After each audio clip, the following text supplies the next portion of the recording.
Letio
malo pe tau whakamalo ki he tui o rangi ko e lawa ki tau tu talelei i he fiafi koeni.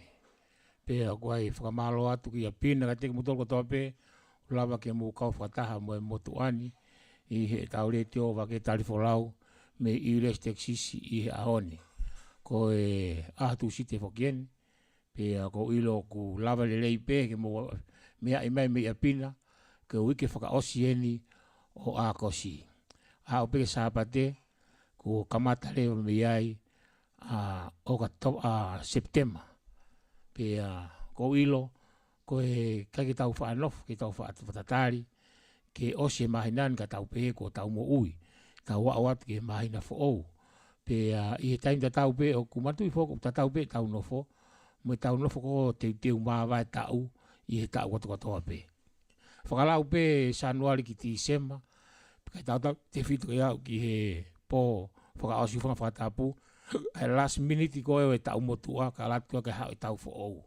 Tau fie kotoa pe, kai ki ha tau mea tau tolu e whai, ka koe tau ongo i pe, malo, mo e lava mariu ate tau motua, kai hao e tau whaou, pe hange koe lau koe ai kainga koe fuoloa.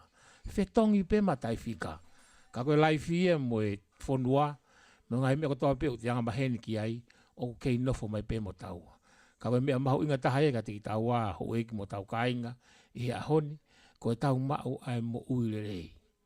Tau mau pe mea tokon whi unga, whakamalo hi o tau sino, whawhanga hato whamili, e te whanau, mo ke nau tolu kotoa pe u lava ke nau whie mau ha te tokoni. Taim ta tau pe u tau lava atu ki he ngahi whainga lotu e au sāpate, i he wiki kotoa pe, mo e mahina, mo e tau. Pia ka pau lewa te tau alu pe o wau whawha tau wau lelei ki he aho whaka osi o e tau. Hange koe mlahiange e tau koloa o kumau. Kai ki tau lau tolo whakata tau ia. Pia ko hapaanga. Pia ko hawhainga mea ki whakalau ki ai. Tā nofo tau lau noa pe ta pe masi. Ko e osi atu e tau motua. Ko mālolo atu hoku whangatoko ua. Pa te toki nofo lewa whakalau. Ko Sione, ko Tevita, ko Mele. Aka nau tolu na nau mo uire leipe, kai kaha ilo e whaiwhaiange, pia mo maawai mo ki nau tolu i he tau motua. Kai he ta whanonga ia ko he aho kotoa pe, o tonu ke ta lau tāpua ki mau pe ai e ho eki mo tau kainga, ko lava ke tau osiate moni te ane afi, kamata anga ia o e tau hoko atu ki he wike fo ou. Pia ko e tau whanonga ko he wike ko ini, ko ni au koe ki he whalaite, kamata lewa mea i tau fia. Ui ngā ko whangaki ngā aue, whangawhiki mea lava mawai ki seniti, ke totongi ake tau pila whakamahina, lava kumi mo ki mea kai ki whawhanga ako to whamili. Pea pehe to kua hange ku te fia i pe, o whailonga e ki tahe o tua, i he tapa kotoa pe.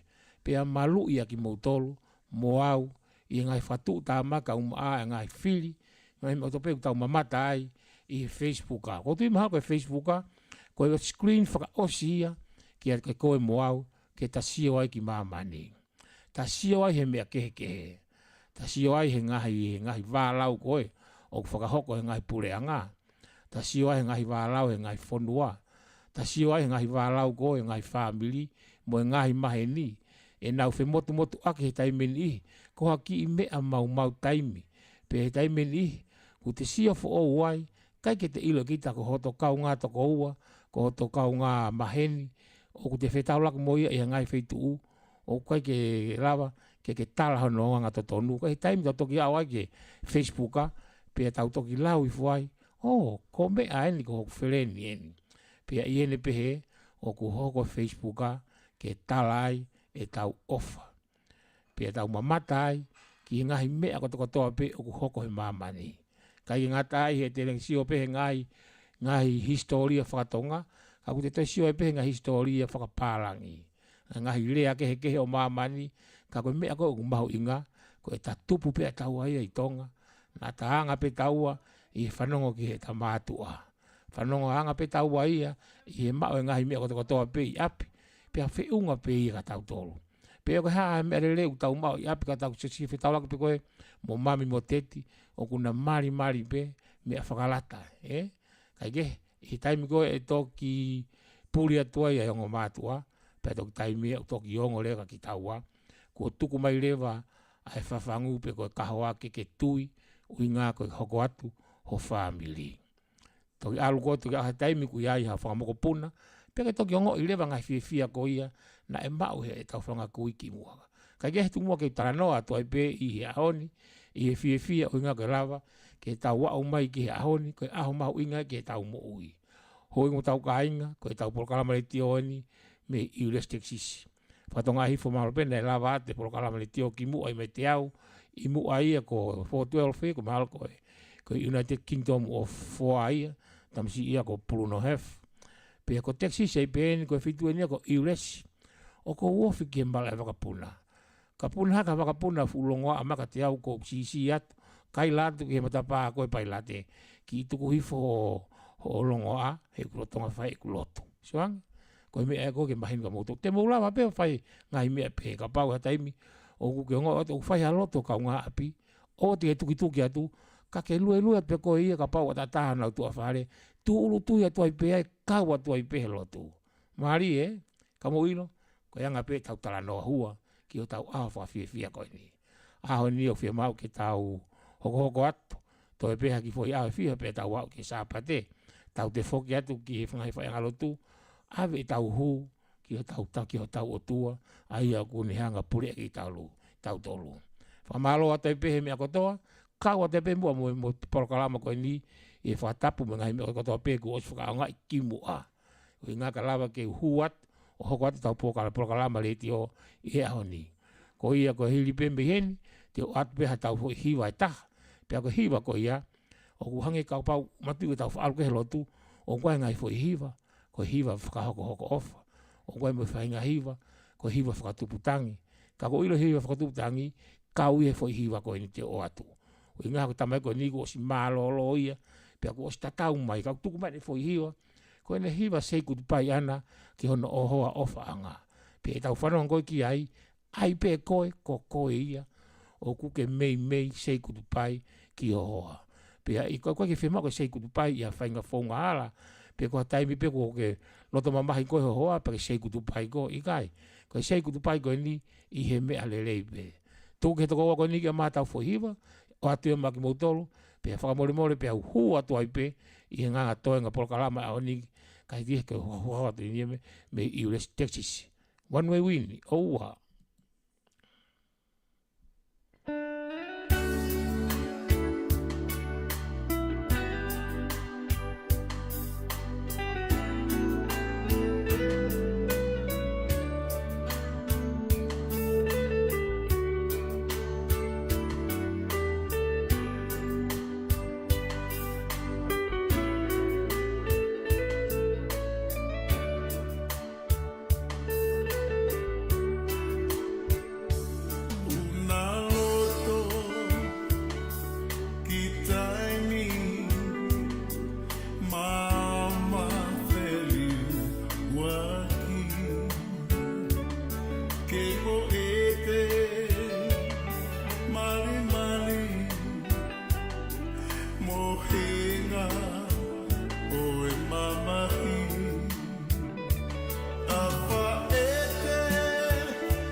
mafuli e kaniva pe amalave to anga I he opa ko hoto ko lono tie kita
Tau whakamalo ke whasina hoko ko e tawhimala e ia o e tau polokalama koe me i resteksi se ahoni pe koe ahoni foki ko e tau polokalama koe ahoni yung mahina hange pe ko mo mamata mai ki e background ko tau ngā ke ahoni o whikau aki ia ko e tau mua o e ahoni ko e whangaki i me lie ko o mau me whangaki i ngā o e anga ta tau pe i whakawhamili whakakulupu, whakakolo, whakawhonoa ko e ahoni o koe whainga maari ai, mana tui koe ātū sete ko toa pe, koe aho ia ke talai, ai ngahi ngāwe lava mea ko tau lava, i e wike ko osi. Pe kai ke ngata ai hoko atu e tau mo ui, o tai kahi ai pe palane e toa tako toa pe, ki a teia, mo e hala whanonga hono e mo ui, ke tau te fito foki, ki a te koe moho whamili, pe a mo ngahi maheni. Ko iai, koe oai hoan te tau kolosi lewa, ki e tau tua ki mo e whanongonongo, o i ngā pate toto ki hoko me ki poki mai o hoko atu i tau polokalama. Mālo.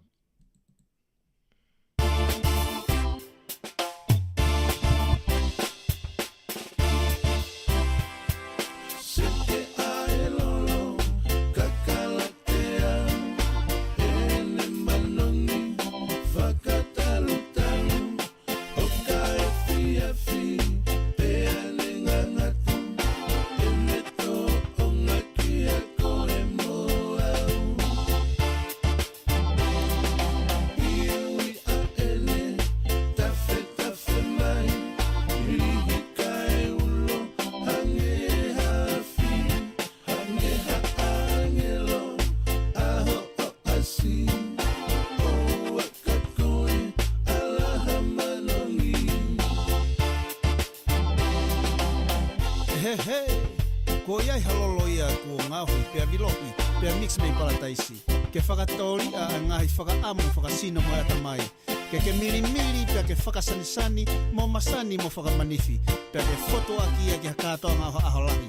Pia ke toki iloa e mamani, ko e loloni ia, ko e tāpua ki mei lani.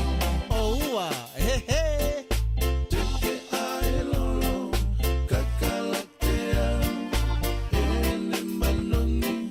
Fuck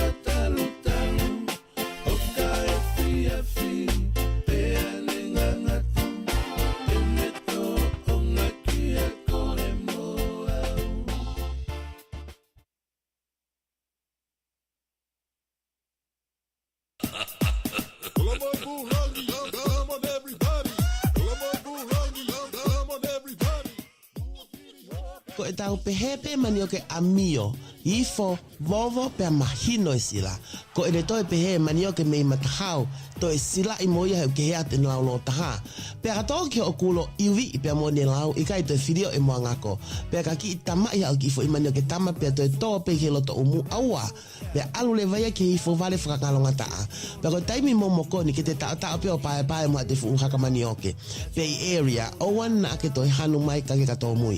Ta ke fika telefoni ono ni manoa fitu hiwa valu fa fitu tau noa ki a naki vea matahau pe koe ono ni manoa tau tau fa ono noa tau noa ki a tahi vea matahau. Fika telefoni ono ni manoa fitu hiwa valu fa fitu tau noa pe koe ono ni manoa tolu tolu fa ono noa tau noa. Iyo ko mani o ke lole, mani o ke amio, mani o ke ifo, mani o ke ngako pe a toe laulo taha he koe tu wakia o ngahi ahoni.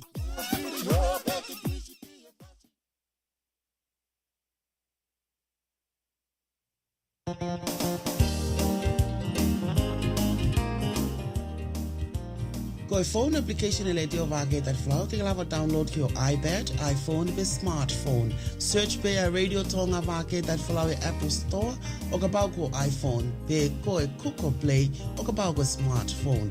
Fili ai e ngai station whakatonga e hiva mo ngai station me ngai otmote pasiki. Free download, free listening. VTF Global Media Network transmit 24 hours. Download lewa ki o telefoniki ki a moia hoa e wafa o ikai ki o ile kina tuka hausia pe ta e lata ia veitu pe I kolope. I bet you will love it. Enjoy.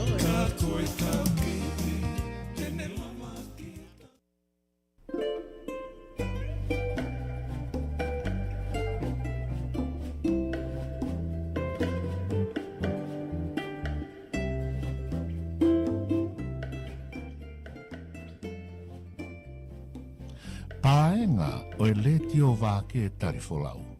Ai whakawhehoko anga o Tonga I he kolope. This is Radio Vake Tali Folau, where Tongans can connect globally.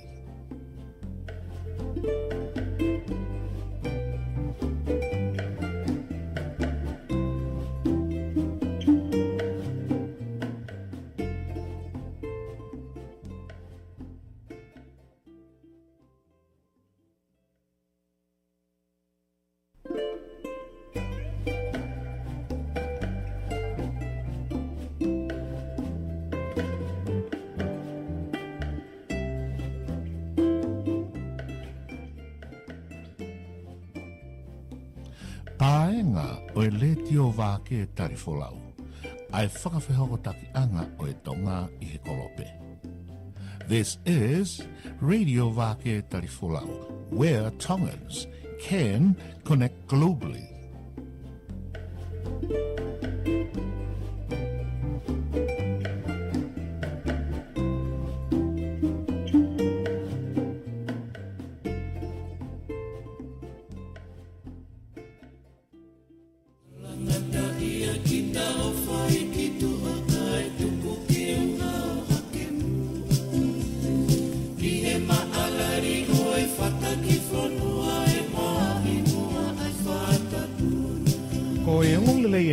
Pea mei he hulu live I he ata, mei he painga o Letio Vake Tali Folau.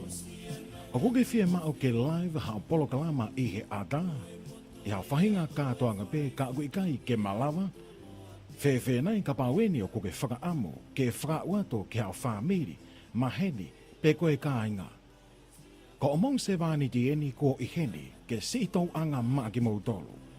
Ko mautuku pāi whoki, ke mau whaios kia verenga ho mau tōku I ngata ke live atu I he ata I hao whahinga kātoanga be. Pe akuanga pe heni le vaia, ka kuke fie maueni ke antandelei, maa pe amo whaafo ofa, kai mea te bu foki a ene pe se te diau a hono Zoom, pe a toi vilohi ke whetapaki mongingila ho asi. O kumalawa kotoa ia he whaita koia I he ata, me he paenga Letio Vake Tali Folau. O wana ngalo foki, he ko mautuku pae ki mautolu, ke mamatai ai lauafe ki he toko mano I he o POLOKALAMA. O kui kai koe na be, ka ke manatu. O ku live ke mea ki ai Tonga kotoa be, me I ha tapa be o e kolo be, I he taimita tau be o ku hokoai ho o kātoanga.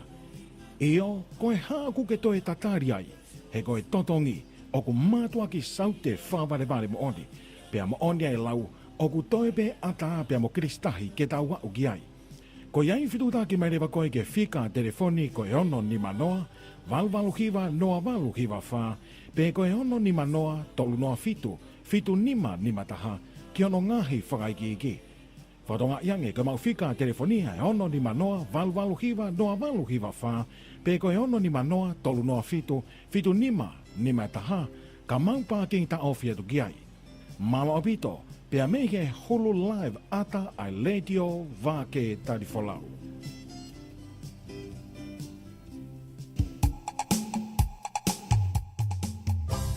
Te maua atu uake, whanaunoa, popo aki putu, peko hao POLOKALAMA, ia hawhi hoa, i lahi taha e hoa.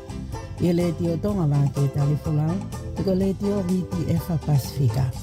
Ke ongo atu ki e tapa kotoa e kolope, pitu taki mai ki ono ni manoa, tau noa fit nima taha, peko e-maili radiovtf@radiotongavtfusa.com. Peko e taha pe ngahi Facebook a Letio Vake Tali Folau.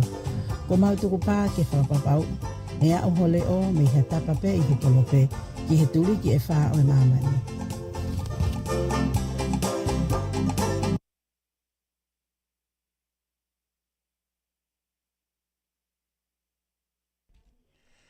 Tau whamalo ko e lava e uloki takai ko ia, o e tau tua ki mo e tau whanongonongo, ka umahua ke ngahi mea ko toa peu tamana ke tau tuku atu, i he ahone, kawaki mo e tau POLOKALAMA, Letio ko ia me Iules Texas, pe a ko e ahone foki, o ko e weekend ko e anga ko teke hu mai a mau malanga mo e mau, whakamatala e anga mo ilo, o ko e whakawhiawhia, mi ho mau e atu whakatapu, o ku hange o ku ki holo albetai mo ne holo ke ki moko ange.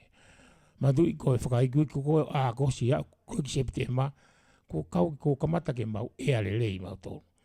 O si atua me, sune, siulai, a kosi. Koe whakasi osi ko a kosi a au septema. Mo tōl koe ngai feitu u, mo mate whi ewa mai ki Texasi, mo mai o ewa mai. Tai menia ko kamata ke whakafu ofa hau mau ea, pakai ki ngatai. O koe whake whahinga pēa e o Texas. Koe whainga pēa ea koe a ku kalasi au pito hia. Kai ki te maa kalasi pēa ea koe ia wheitu. Ko motu ia ka taimi koe kalasi koe ia o toki mau pēia e kamata koe ne mahina katu u. Pea ka pau te ke tō mai ki Texas, te ke kumi lewa kakau tamba, no fufolo ai Texas ke eka ko whekoa, ai pēa u whatara no ange i Letio. Pea me mau whanonga pēa mau ngai mahini talange. O koe whainga pēa o Texas, koe pēa koe ia, kung wifo makehe atu pēa koe ki te mau ia ha wheitu. Aia ene melie, pēa tu e waha a koe, o e molu, pēa mo e tolotola. Hufanga whatopou. Ange koe klansika pēa kua no whakarea, ka kutala pēa ki motolu, o tu uta mai kalasi pēa ia koe ia, e taimi koe o wake mai ai o mau ea, ke mau moko. Matui, ko sepitema, o katopa novema, o mau maa whana le leipe. Ka koe ea koe motolu koe ngai wheitu u ko mou foi, i he vela, pea ko nama mou whakaukau, ko na e vela whewhea Texas he taun i kai. Mana koe ki foi i peku lawa ha ki foi, keki lawa mai ne taha. Ka moio, koe taimu ufa whakamatala toi e mau malanga koe, e mau ea ko a mau tolu. Koe mo one apita, koe mea koe mau ngoi, koe tanga ki a mau malanga. I longa mau malanga, ai sai e taki i lotu. Koe ha, sio, o hanga e malo i koe taki i lotu, o teke ia te whainga taha ia. Kai ki ngā taha ipe i ka kai o kulahi nau palopalema ia, na ta talanga nau tolu ka kua mou palopalema, o ko mou taki whakalotu awe ki ai. Talo e nau nofa nau tolu me nau ili fia. Talo e nau nofa tope nau whainga taha ia ke nau reko talanga. O te mou longo fuoloa, he ulawa peke mamamata mo malanga, o kai e mea u hai si ai o whakakaukau. Kau ke ilo, o tatau pēia mo funiu, pe kua fua kau koe ke whakawai. Ka pau e kai te ke mao e mei vai, koe mea pe whai, ko poliriri e pe o au ko mate. Ilo, ka pau kua hangai mea pe ea mou tolu, mou alo awe ko mou taki whalotu, o lea ki ai. Tai mini i koe pe ko ia, koe ki mea ko ia, koe ki mea si pe i kai, koe fuu mea lai. Mosio ke ngai mea ko matalano te mo mau malanga. hanga mangai fonga ko ia o teke atu e vela me fonuani o si vela hi si ke hanga mamalo hi ko sore ki na tau pego e taimi koe o ku momoko mau iloi kaua sore ki he tauni he launga he vela ia pe ko me e ko talatu mo ki eke ka malanga pe moau ko ha e mafonga u fai o ku lava ke mahanga teke i holo anga ai ko mamani ko ia ko na mo fana hore tio ai taimi ni ku ke foi pe ko ia pa ke taimi ni ku pe ko ia o ku kai ke sai kai te fai ko ha me kai ke tu ia tanga ko o wa ko pe ke hanga te kui fo ko ai te ni hanga o hiki ha ke ko ai o le a ki pa ke taimi ni ka pa u kai ke ilo ma ki fa puli mo malanga ko ilo to tapu halu ke mo o sio ma mari o ai sio mai hata hai o ke lau to tapu hanga tonu ko o te ke lau e ko al pe ko puke pe to tapu a feitu pe ke tangi loto pe ko re ke eiki ko fi lau e to tapu ka ko ngoi e ku hai sia ilo e hanga he eiki a pe ka ko hai sia o mai ka te au ko me ai aku ka ke alo mo ilo e lau ko hiwa ko ka utama ko ha mai hono mama fa ka ke alu ma soke mo fanongo mai ki tala no ko fai ka hena mo malanga ko o ato e pe me tatau tu mo atatau ki foi hiwa pe ka hiri ko ia hiwa pe ate mati ko tau osi ko lava le ho ta ko tau kolosia ki tau ngai polokalama ko ani ko wani ko tai mini to e miniti ho fulma valu ki he ni mai fiafi ka ba ngai foi hulu foi hiwa ko ni pe fe unga pe mo fe itu una pe gai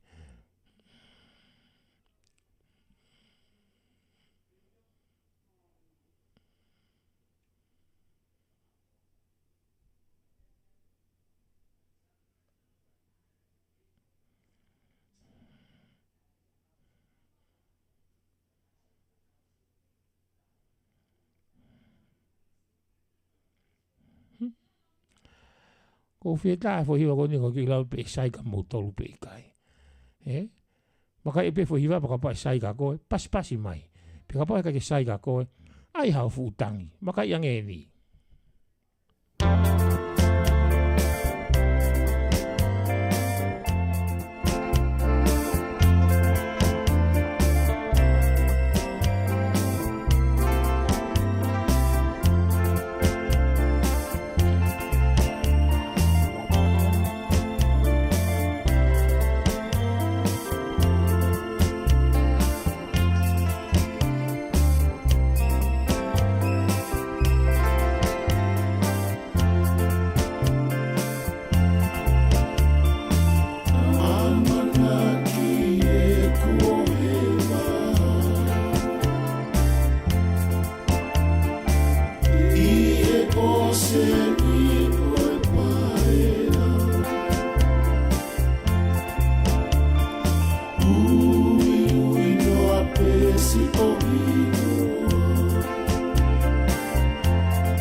Whamalo mua ke lawa ki tau au mai ki he mini ko ni ko tau taimi to e mi tong fulu mau ki he ni mai fiafi pe hangena o atu anai tu kuma ki tau sio pe ko hafa hiwa te tau hoko atu ki ai kai mo ilo tu ki tau kolosi ki he tau tangata whakamatala ea ko ulawe i hifo o ke paki hifo ne nofo malo sio ulahi habili he ku mau moko te tau pe fia tau tokotaha ko ni me fia ko ke te lava no fofale ka te huki tua hangange te au te aro tai kofu holo tua ka malo afe mai malanga malo tau lau ki e fia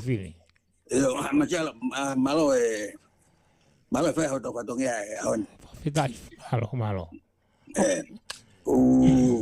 wa fe be na tu on pe le tio ka u le ka ko lo ha ku moko da kwempa kwema wa ka ke kaya ke mosirio tu le vai ka u le pa na on be le ai aku mau inga tahaya so pa ko tau me ni ko na wa fe be ka emeri da mosione ni na neu ko ia ko nga ku na I frata o ngai kama fola lea mamani una opiai talo ngo waki wa jausi alo ngo wa ke ngai frata halala ko ia ku fati ki tau tol na ma wa monu ia le tio Vake Tali Folau ko ia no fra monu ia be na alu ko te tau fiti ko do pe ngau e ma tua ko di ko ia ko ko lau me fue a ver a mi que tau masiva a Letio ko ia ko tau fiti be ko na me ke ma wa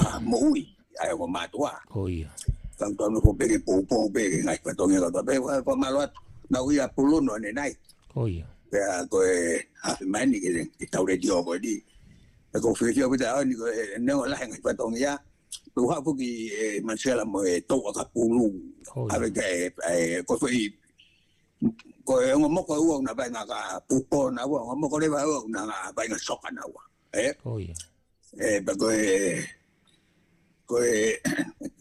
a ho pule lu a pung pe wa ta dai ko ia ko mo ni te ke to na ti o ku na wa na ka to na to lo ba ko ai pe tai mi a ta dai ai pe tai mi la ba u mai le tio ko ia ko to forma dala ya ko weekend ko ahoni ko ata tau be ko we tau ko si na tikiri te au ma ba lo tau ko si ata tau be o te ahoni ane na ata tau ya mo tau ko si na te ho ka ko fa di si ko ahoni tau ko ko iwanima ko tau mo ko ya tau to lu ya iwanima ai ko ko pung hiba titu ke folo to te ai o hiba nima ko mai hiba ua ai alu peni au ka au hiba noa o ta fu mo ko bido au ya baru hiba ka ko ua pe se be wa noa o lo tonga ua histon mo San Antonio te mini ko ia o lo tonga lo ua ai ka ko lau ta fe ma ua ko ka ko o ku tipe pa me matangi ko tu ko a ni pa mo ko matala ya ke ka hau ku fu pa ko puto ya ku pese tipe fa fu ma ono ai hau ya to humidity ko ku nyo ne mo ka ku mana ngada ko ta ki mana ngada ku lowe ai mi ti ko ahoni ko tu ko ya la bitu ko me tu to fe mau ha ta ki bai ke to fe ba o ki bai fe mau bitu bai ya ke to ko ngai ko ngo ke ta como ta ya ko te sini ko ia ko ngai ngo ke pe to fa no pe na ha ko ki ko so be ko mu ngo ko ya pe me isleri pe mo vamos fetu ko ya le panoni aya ko hangai tau fan aya isleri vamos le panoni ya hangai isleri tau te ai io le panoni mga ko tau fan mai mi ai ko mana tu ai pe ko tu ko e tai mini asingai na tau isleri vamos kau Hamas pero es agua muy matacaria, tau muy bueno, muy tau curi. O una to me Yemen. Ko so ko me ko tau so ko mo Iran le bata paketa. Tau so ke hanga ngai fonua tu ta kai Israeli. Koia. Kai ke ka ko sanga ko Amerikano fa te o bakatahi Amerikani. Ita Mediterranean. Koia. Ka ko haine ne ilo. Na fana mai me de panonia. Ai foi lo que tia nge au me ai. Kana pesete hibani mai ne kaya asia Io Iron Dome go Israeli ko haine ne ilo mana fana mai American ne ame me tai. Koia. Ano afe iko toa na tolmi ai Io he kage fu fana ka to Israeli mahapuko ya. Pau bena hanga mai Amerika fana mabita. Mana tu ko ngai Patriot go Amerikani mo Iron Dome go Israeli. Kau ya he ngomea tuki mu ya mamani. Tako kay mana bahay pe masya kay mana bahay pe ngai pono haya.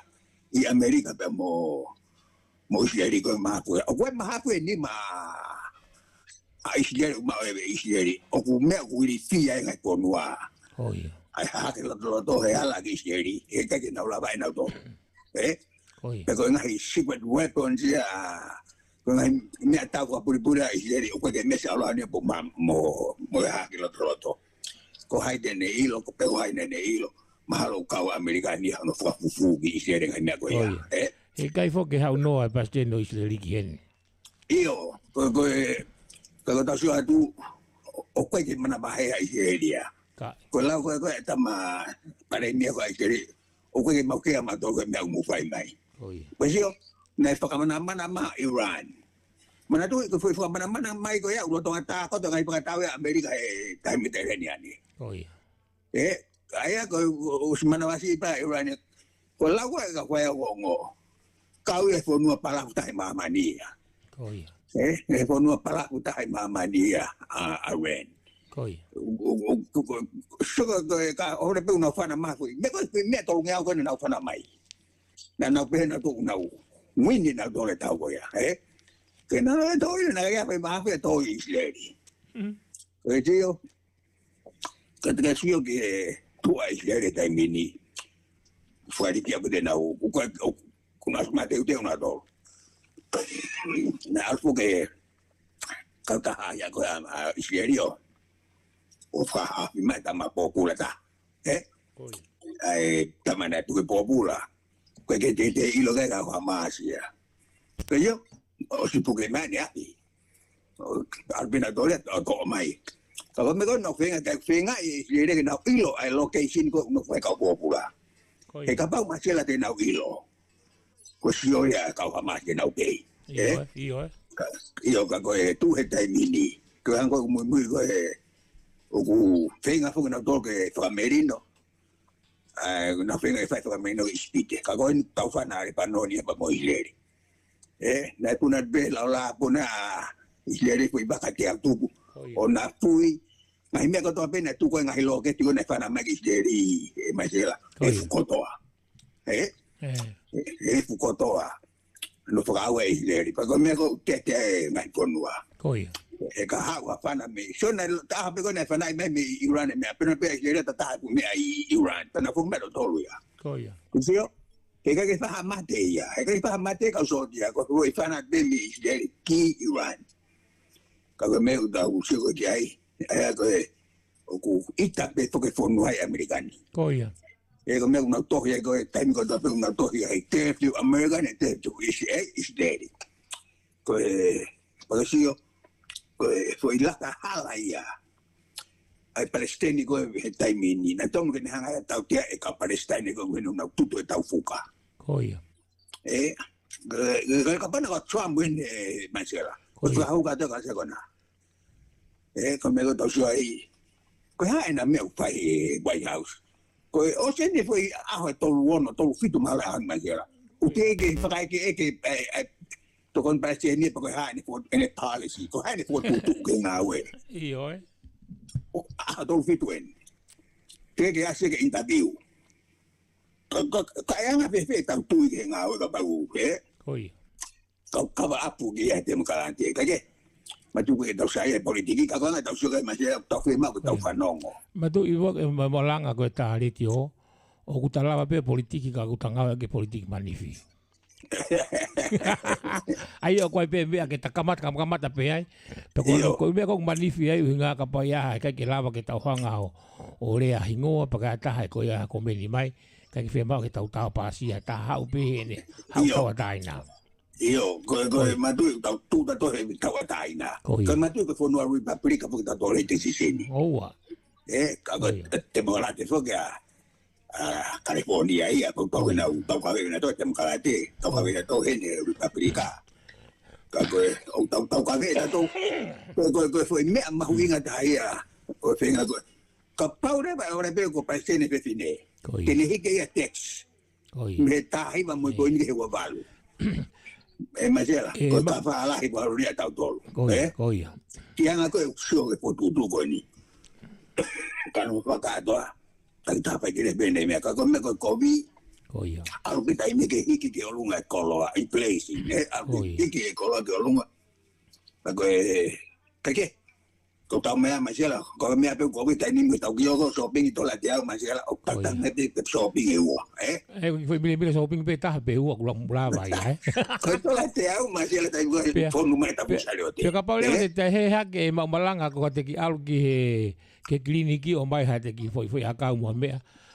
Tupe i mai peki la bila ia ko osi mori te o te au tola i wange au ia ki ai. Kaya siya mga shopping maki muni. Koe to me ka, koe te palu kume peo, to me mila. Masela, koe tola te au tuku. Oua. Kai tuku te au tuku tai mi koe masela na te tiu no ke tu me shopping i mi alere. Koia. Koe nia, koe fui tau to tabe. Koe te au tuku ia, Marie. Marie. Kake, anga pe tau sio, sange tonu peke diriwe taki ni Washington Koia. Ko nga ko take koe tani masela koe ngota ma pe ne tau tolu ko hiri. Ko hai na to fotu to na ta me ke fotu tu fo na ka pa im palestine bibine. Ka ko hai me na fa ko hai me na fa tau tolu ko hiri. Kuna to una to ha ke finga ke tau finga me fo ke ha me fo. Koia. Ko hai to fo idea ia ko ni ta mai fotu tu fo. Ka hai me ko ke fotu tu fo me na tau tolu ko hiri. Ko te uia. Kake, hange pia masela ko tau. Kau tama ko ho e fo tau mai bai tonga. Tala me bana dol fa lo. Kake tai tau mai ko da do. Ko atu fo mo malanga ku tai mili. Hange tau ki tala no hu a ke tai mi ko ai o ki fale area. Ko yo pe ki ai o mohe ki ai. Ma fili ke pe ko koia, ma fili koia. Ka ton hange ke lau ton ke tau ki fa kau mo malanga. Koia. Ma tui o ku tafa ki ua mau pe whare area. Koe whaha e taha koe nau me au whai, koe nau hange nau whakawhehu i. Koe whaha e koe taha whai, koe ngā au e whie maari e pe. Koe whakawhekiki, koe hiki pe me whakawhehu i o whakawhekiki. Koe taha mau malanga, hange koe wholau koe hatahi hou. Lue mā maari e pe.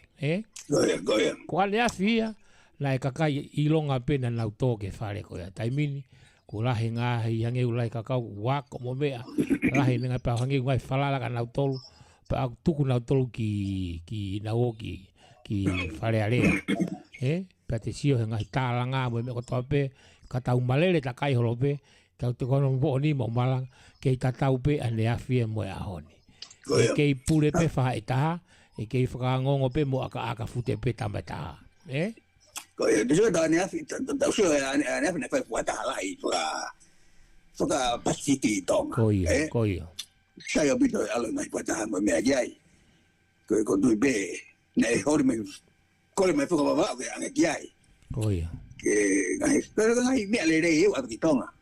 Koia. Koe whanona langa whawawau e ngai whare ke whakiai nofo, mea kaka so I fo nei whai e ngai whatala lai mo mea, mahalo ke state team fo Tonga High. Tonga High School. Masi, whakamama nila hea pino langa fi state team nego ya. Koia. Koe whawha pito ia. Ka tau sio le masela koe mea maarene ta. Oki koe ni koe ai spoti lahi koe ni koe au di piki Franse. Koia. Ko suefo masela koe maa popo ai tupu lahi koe Franse na e maa wai. Koia. Piliona. Koia. Ai me fai ai monu ia mona fonua ka ke spotlight olimpiki Koia. fai mai ki amerikani o mai fai ke lai Mari. tau sio mai tokanga aku fonga uskeiti me masi la langa fo uia Mo fere hala wakawa fo owit. Mo ngahi feitu fo o langa ai. ter e tu fo langa hanga tau tolu hanga spot ke pasti ka pede tau ki anga tari spot ke abi tonga tau o ako no tat masi la langa me fo langa i tonga Koia. ko langa ko ya ko tai ko tau pede tau tari me abi tonga langa tonga ya Koia. tong pede tau lo tola ko nga ko monu ia fo no pasti ki fai ga hanga spot la pasti Koia. Komini weri mo be ai mate na spot time ko ya na ka ke lava ke abi tonga Koia. pena tau mo ua futa to ko nga ko ka ke fai tonga Koia. ai ko anga ko me ko lau gai ka hoko nga so ko kata halai ko from maman lai ko pasti ki ne fai ai tonga ne so ko to ta pe tu ne ka kai na o ai Koia. ka ta se ta mo no ia ne lai langa ko na o me ko e masela mas o fere na so pi tonga Koia. monu ia ai business mo me wa te ka kai o Koia kata nau foki atu pego nau fiha fe ko tuku atu i tonga. ko tu e tonga Iyo.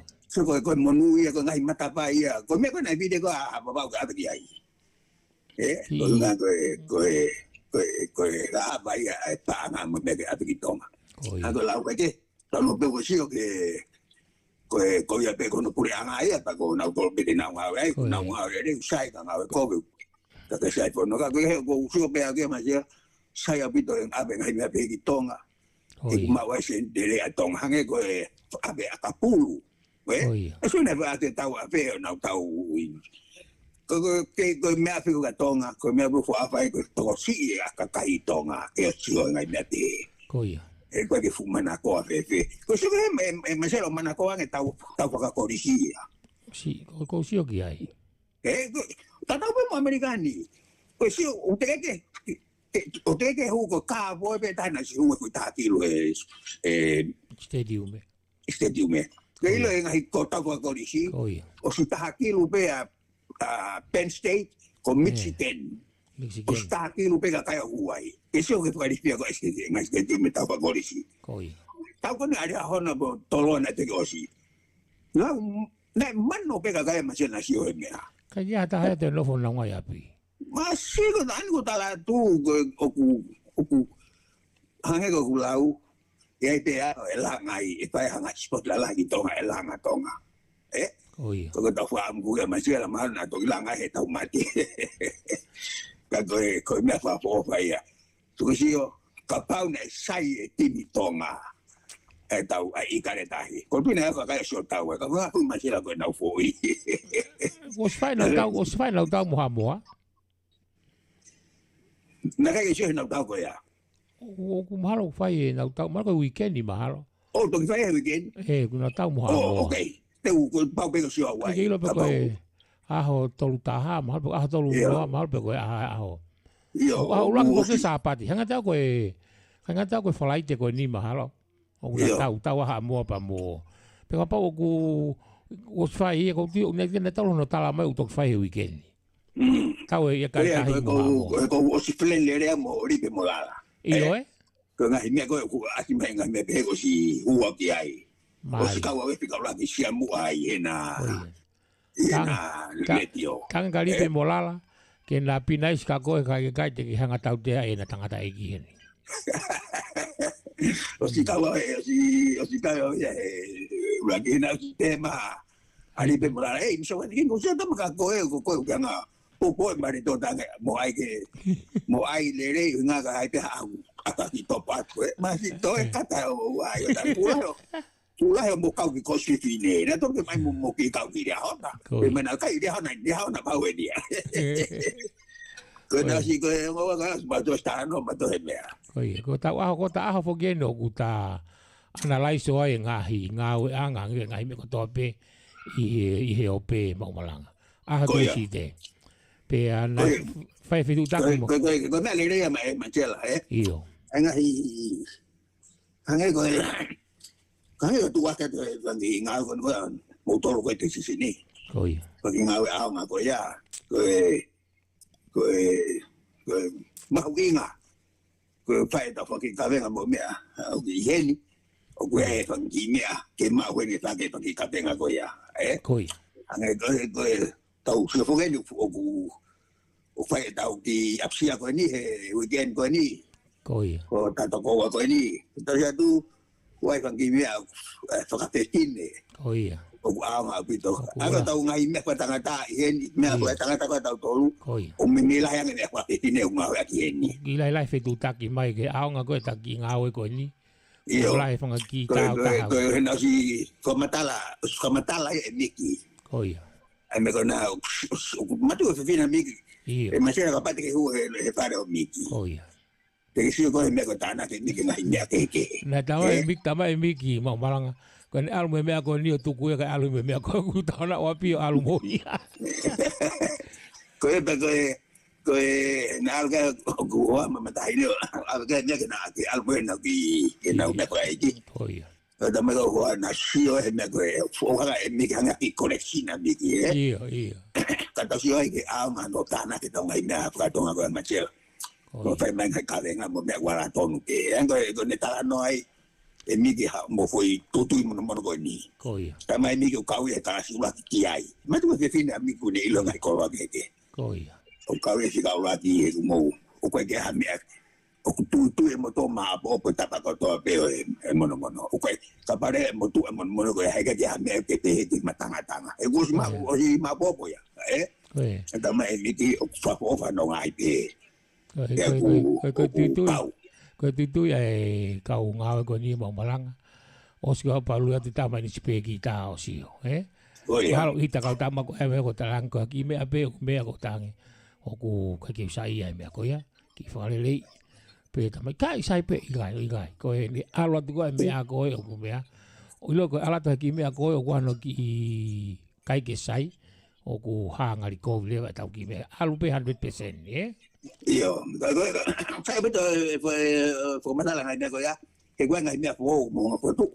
Ko iya. Ye ngai foi mono ko ya. Mo foi ngai mo foto ngai foi. Foi kupes le ki ai. Ko iya. Porque ilo ita u kupesi whakatonga ku ia ka to e umea ka mau mala. Soang. Ka ole pegu ala pe mea oli e me kupes ka po. Pepe. O vale pego ala tenga foi mono ia mono ia a tolo mono ta mo ndali a ona atele ko to atu ia mamalanga ko design ya o foi simple fo aku ia ki mono al pata foi mono ko asiata foi lana po mari ai Oya marela Oya tau kai no po ka ile ki mea masela ke ma ene moi pero si bela ka ko mea te ha ka ko ko e malo la het masela tau mea te se chape mea bin ko na ko te ka na ke alu ke mea información ako que tenga ia de bangingo ko na alu ko la ke awana si atu behena tata si ange ki tonga whakawaki mo whanki tohi ko no ase posi fuwa ange ke ngai mea au tuku mai klaivi mo mea koe mei tonga malo apito mamalanga e mutoko mea mai ki he tangata ko ia o e Letio o kumatu i foku kai ki lawa tangata ko ni o paki hifo he ne hu ke whangaki station ni ka koe original koe nofo anga ni tangata ni o kumanga o atu pea mei he ni matu i foku te mini o tonga live mai asione mo Emily pea mei White House o inga na taranoa makapana mo taranoa whanau pehu ke kosi na whetu utake naua he mea kehe ki ai pe awale naua ai aku invite naua ai ki naua ange mo tikite mo information ke nai ai pe aku whatonga hifu ulotonga ai naua he taimini ka ako ne mau pe taunga he POLOKALAMA ko ni ku tau huka ki ai kai ofat ka timo tau tupe mua ke tau moilo tupe ke tau askas at ke tau wafe ki he tau whanongongo mo tau tuaki ko ne toki hiri ko ia ko tau toki kolosi mai o koska tau fo hiva pe hoko atu lewe tau POLOKALAMA malo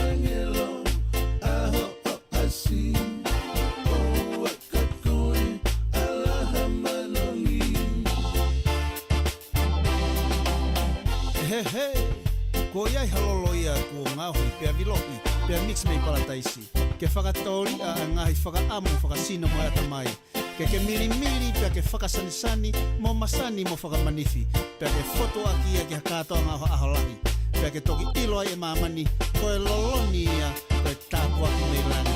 O ua, he he!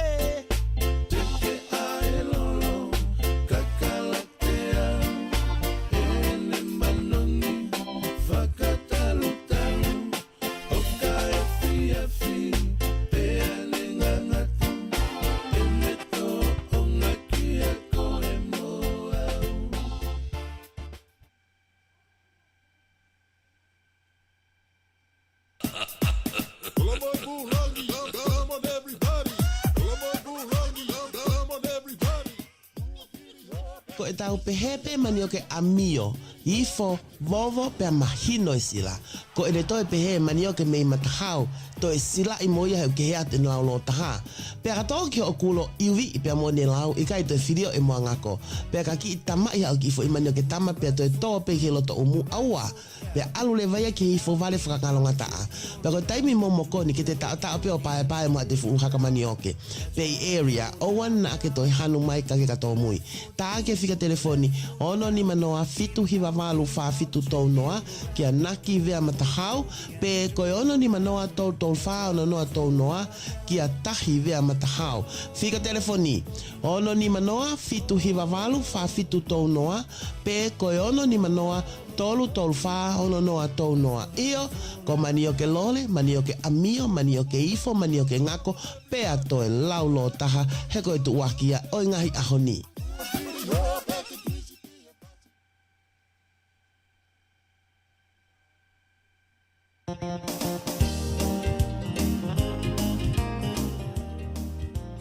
Ko e phone application e Letio Vake Tali Folau, te lava download ki o iPad, iPhone pe smartphone. Search pe a Radio Tonga Vake Tali Folau e Apple Store, o ka pau ko iPhone, pe ko e Kuko Play, o ka pau ko smartphone.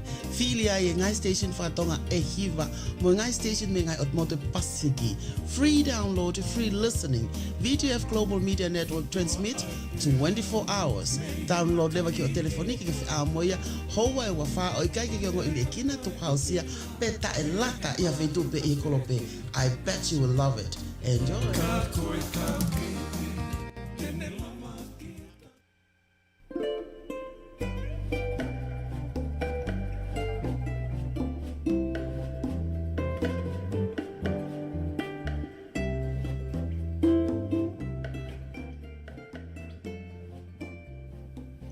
Paenga o e Letio Vake Tali Folau. Ai whakawhehoko taki anga o e Tonga i he kolope. This is Radio Vake Tali Folau, where Tongans can connect globally.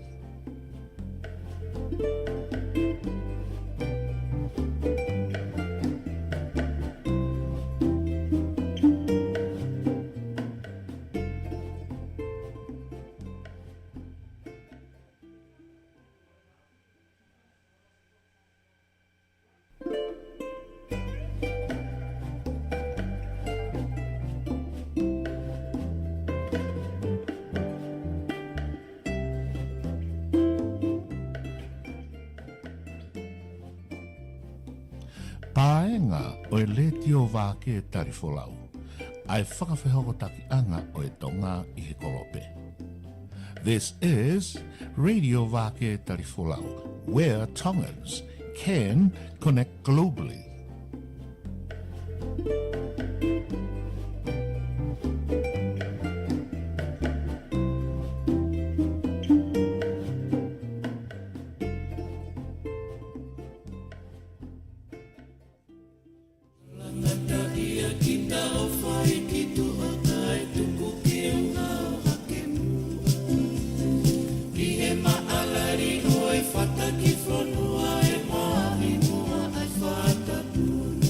Ko e ngolele nia, pea me ke hulu live i he ata, me he painga o e Letio Vake Tali Folau. O kuke fie ma o ke live ha POLOKALAMA i he ata, i ha whahinga katoanga pe ka ui kai ke malawa, Fe nai ka paweni o koke whakaamo, ke whakauato ke hao whamiri, maheni, pe koe ka inga. Ko omong se vani dieni ko iheni, ke si tau anga maa ki mautolu. Ko mautuku pāi whoki, ke mau whaios ki a verenga, ho mau tūku ingata ke live atu i ata, i hao whahinga kātoanga be. Pe akuanga pe heni le vaia, ka kuke fie maweni ke antaldelei, maa pe amo whaafo ofa, kai mea te bu foki a ene pese te deau a hono sum pe a toi vilohi ke whetapaki mongingila ho asi. O ku malama ko toa ia he whaita koia i he ata me he paenga Letio Vake Tali Folau. O wana ngalo foki, he ko mautuku pae ki mautolu ke mamatai ai lauafe ki he toko mano i he o POLOKALAMA. O ku ikai ko e na be, ka ke manatu, o ku live ke mea ki ai ai tonga ko toa be, me i hatapa be o e kolo be, i he taimita tau pe o ku hokoi ho o katoa ngā. Io, koe hāku ke toe tatari ai, he koe totongi, o ku mātua ki saute whāwareware mo oni, pea mo oni ai lau, o ku toe pe ata pea mo kristahi ke tau wau ki ai. Ko iai whituta ki mai rewa koe ke whika telefoni koe ono ni manoa, valvalu hiwa noa valu hiwa whā, pe koe ono ni manoa tolu noa fitu nima taha, ki ono ngahi whakaiki iki. Whatonga iange ka mau whika telefonia e ono ni manoa valvalu hiwa noa valu hiwa whā, pe koe ono ni manoa tolu noa fitu nima taha, ka mau pāking ta ofia tu ki ai. Mama opito, pea mege hulu live ata ai Letio Vake Tali Folau.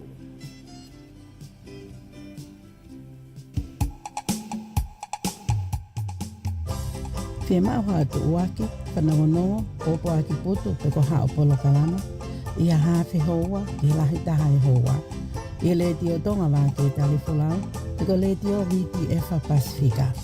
Ke ongo atu ki he tapa kotoa e kolope, pitu taki mai ki ono ni manoa, tau noa fit nima taha, pe ko emaili radiovtf@radiotongavtfusa.com. Pe ko taha pe ngahi Facebook a Letio Vake Tali Folau. Ko mautuku pā ke whakapapau, e au hole o me he tapa pe i he kolope, ki he turi ki e wha o e mamani.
Black.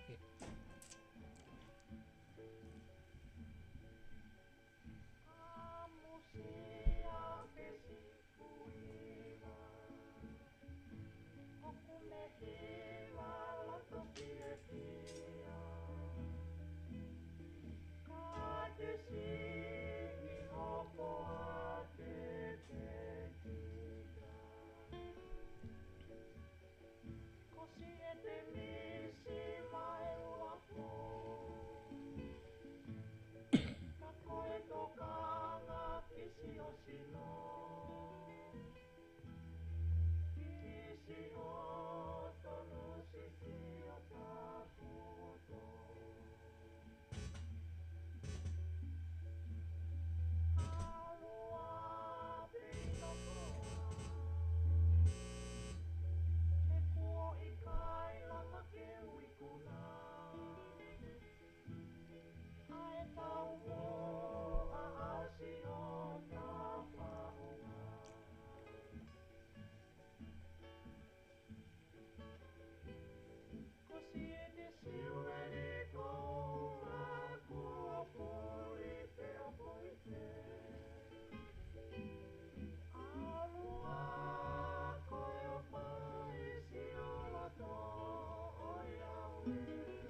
Mau whamore pere ki u siongi pe hae mea u hoki he. Tau hiwa ne le si eki fo hiwa koe ni ke tupe mua ke tau. Kolosi mangea wakai me tau fo hiwa koe ni paka pau o ko kei palapare mai pete lau peke tau toe. Whaia, i fo i whakau kau e ta, malo.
Whamalo tako ai pe ngā ua whape kua hu mai kawange lo.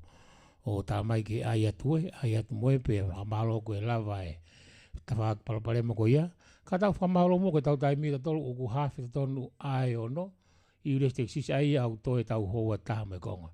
Tupe mo ki tau whawhi mai ke he tau tuaki me tau whanongonongo. Mo whatonga e angi whoki o kau e tuaki me whanongonongo i 100%. E whengau ke huanga tā atu anga hi ta whaako. Ni mantui mo whawati mo whatonga i mai ai equipment go na ko whaangai o ku mahalo ke wanoa ua whaa, wanoa tahata, wanoa tahi wanoa ni mahalo me mea ko ulere aki. Ka o kei lava kakato pe ka mea mahu inga ka te auia ki u whakakakato atu e ngai whanongonongo mo i tuu aki. He ko ta whaaki au na honga whakapaanga asi e ku whakahoha at ke te mutolu he hou o tope. Tuku mua ke tau kolosi ki ai, pakahiri ko ia. Kai leo te kolosi mai mea te tau kolosi lewa, he urutonga live i mai, Emily Mosione, ai whakataha ko ia o ki White House una rotonga i ai, ke tau me anki ai. Ma tui o lele mai mea koni i he Facebooka, ka pau ko mo whea wheake o ku iai, ka te uto live at pe mo au pea me Letio me heni. Tu aki me whanongonongo, pea tau toki whoki mai, malo.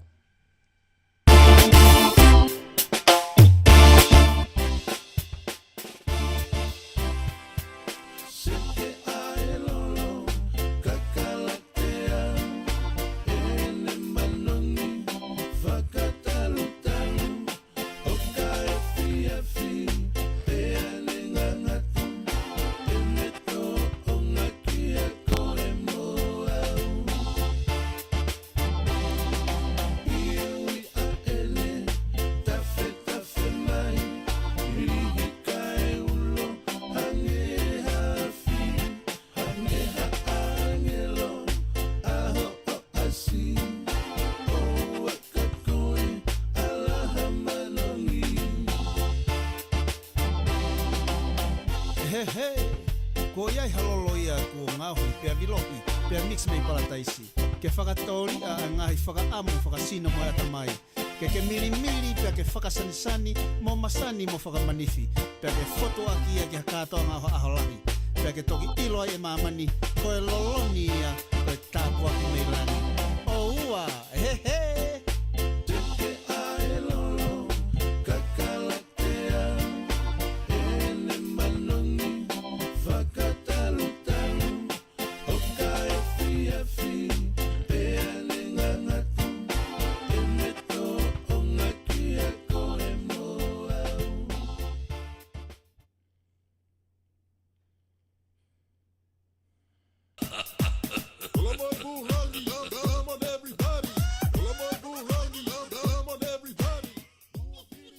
Ko e tau pehepe mani o ke amio, ifo, vovo pe mahino e sila.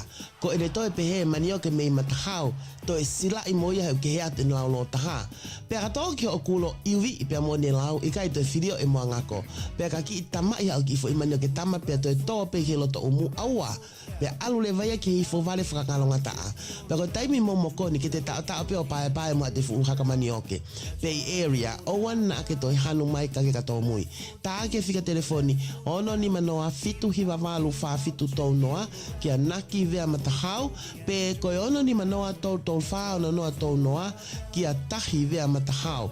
Fika telefoni, ono ni manoa fitu hiwa walu wha fitu tau noa, pe koe ono ni manoa tolu wha ono noa tau noa. Iyo, ko mani o ke lole, mani o ke amio, mani o ke ifo, mani o ke ngako, pe atoe laulo taha, he koe tu wakia o ngahi ahoni.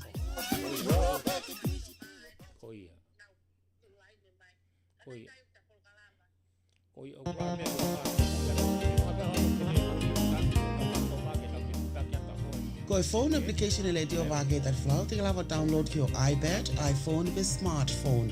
Search pe a Radio Tonga Vake Tali Folau e Apple Store, o ka pau ko iPhone, pe ko e Google Play, o ka pau ko smartphone.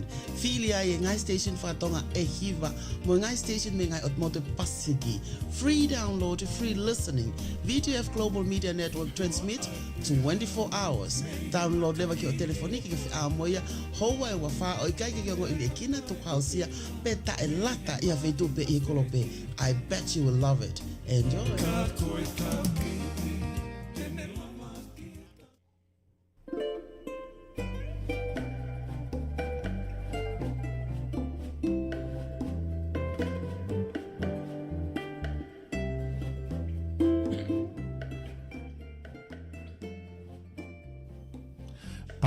paenga o Letio Vake Tali Folau. Ai whakawhehoko takianga o Tonga i he kolope. This is Radio Vake Tali Folau, where Tongans can connect globally.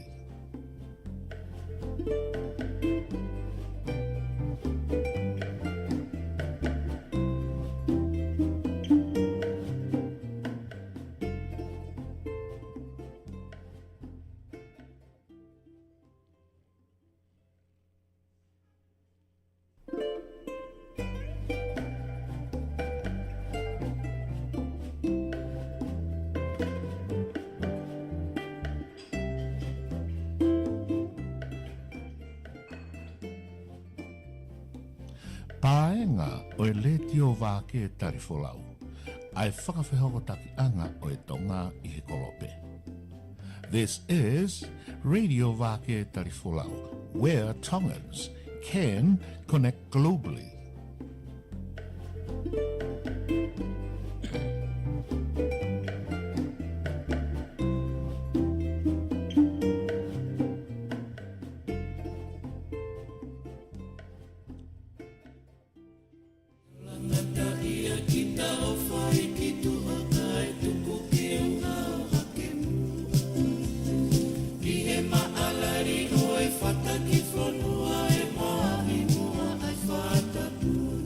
Ko e ngolele nia, pea me ke hulu live i he ata, me he paenga o e Letio Vake Tali Folau.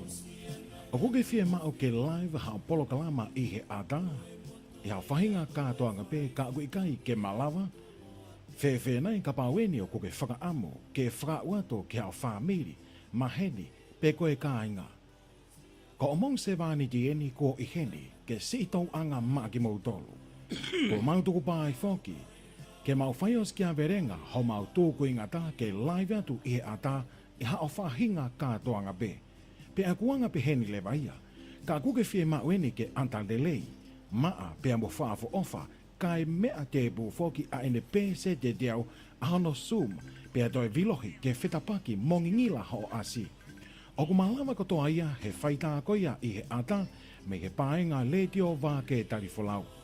O wana ngalo foki, he ko mautuku pae ki mautolu ke mamatai ai lauafe ki he toko mano i he o POLOKALAMA. O kui kai koena pe, ka ke manatu. O ku live ke mea ki ai ai tonga kotoa pe, me i hatapa pe o e kolo pe, i he taimita tau pe o ku hokoi ho o katoa ngā. Io, koe hāku ke toe tatari ai, he koe totongi, o ku mātua ki saute whāware mo oni, pea mo oni ai lau, o ku toe pe ata pea mo kristahi ke tau wau ki ai. Ko iai whituta ki mai rewa koe ke whika telefoni koe ono ni manoa, valvalu hiwa noa valu hiwa wha, pe koe ono ni manoa tolu noa fitu, fitu nima taha, ki ono ngahi whakaiki iki. Whatonga iange ka mau whika telefonia e ono ni manoa, valvalu hiwa noa valu hiwa wha, pe koe ono ni manoa tolu noa fitu, fitu nima taha, ka mau pāking ta ofia tu ki ai. Malo apito, pea mege hulu live ata ai Letio Vake Tali Folau.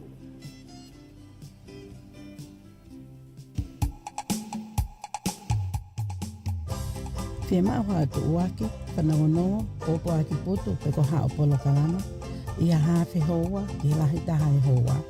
Ia Letio Tonga Vake Tali Folau, peko Letio VTF Pasifika. Ke ongo atu ki he tapa kotoa e kolope, ke tu taki mai ki ono ni manoa, tau noa fit nima taha, peko e-maili, radiovtf@radiotongavtfusa.com. Peko taha pe ngahi Facebook a Letio Vake Tali Folau. Ko mautuku pā ke whapapau, e a ohole o me he tapa pe i he kolope, ki he tuli ki e wha o e mamani.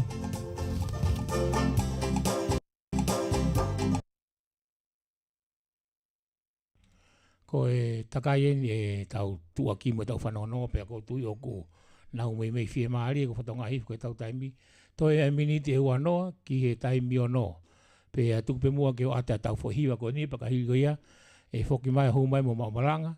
Ko e konga ki mui ko e tau POLOKALAMA ko e a honi te u kolosi lewa ki a sione mo emeli ke na hoko atu e tau toenga POLOKALAMA e honi.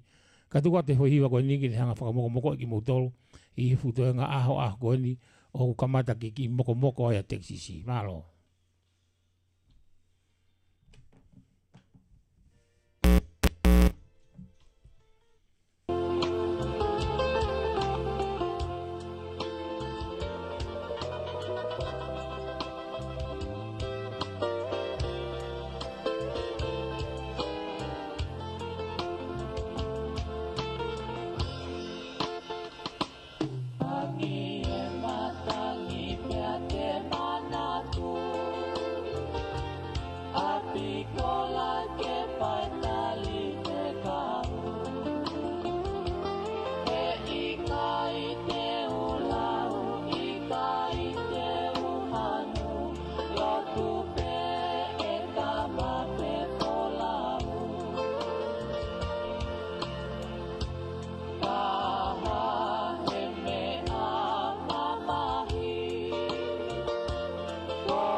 Whamalo koe lawa ke tau whanongo ki he hiwa koe ne o mai koe tau taimi. Toi ai minite hongofulu. Hongofulu maanima pe hako tonu ai ono. Ko ia ka hili pēha minite si mehen te tau kolosi lewa ki a sione mo emeli ki he whataha koe na lotonga i ai pa koe whamuli mo le atu. Ko i ngā koe konga koni ki mua tau POLOKALAMA koe konga koni ki mua i whema upe ke tau whanongo ki he whaitu o iai e tau ongo pule e tau Letio, o ngā ke kau whataha pe mo e Letio, e ngai whaitu ka pau ka ke mou, whaingo ka ke mou mao e tau whea e Facebooka, tukumua ke mou kau whakataha mai i tau POLOKALAMA Letio, mo e POLOKALAMA koe ni, i whakahoka tuia, pe me Iules Texas, malo.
Tau tonga i he Letio te mino when ke tau whakako atu mo sione mo emeli i ne POLOKALAMA koku nei ai. Ke tu ke atu pe tau tua ki mo e te whawhia hiwa ke whahiwa heni ke mou talitali mai ai na hale ku hea whahinga ia.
Kumuro tonga me hanga tonu mai i e White House u tonga e sio nemo e meri ko sa mahula rea ko ni o fa hoka tu ia me ai malo